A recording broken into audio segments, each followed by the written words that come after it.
एक समय की बात है, एक घने जंगल के पास एक छोटा सा गांव था जहां एक नन्ही सी चिड़िया रहती थी जिसका नाम था चुनमुन। चुनमुन बहुत ही चतुर और खुशमिजाज थी। वह हर सुबह अपने नन्हे पंखों को फैलाकर पूरे जंगल में उड़ान भरती और गीत गाती।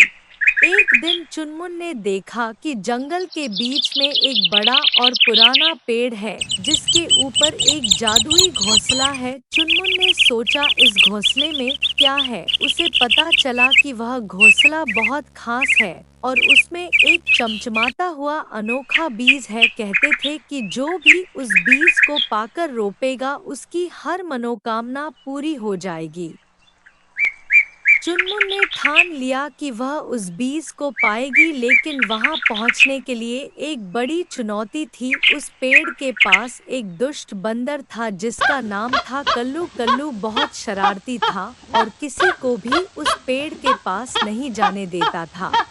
चुनमुन ने सोचा अगर मैं सीधे कल्लू से टकराऊंगी तो वह मुझे पकड़ लेगा, इसलिए उसने चालाकी से एक योजना बनाई। अगले दिन चुनमुन कुछ मीठे फल इकट्ठा करके कल्लू के पास गई और बोली, कल्लू भाई ये देखो मैंने तुम्हारे लिए सबसे मीठे फल लाए हैं।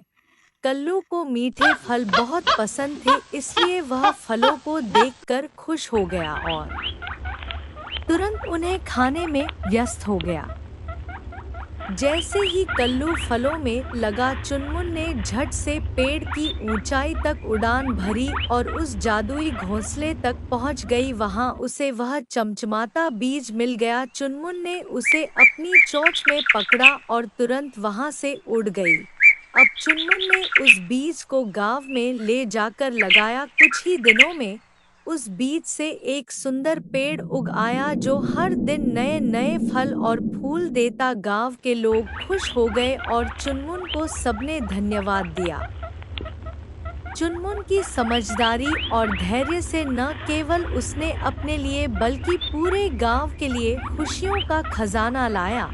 कहानी से सीख, समझदारी और धैर्य से बड़ी समस्या हल की जा सकती है।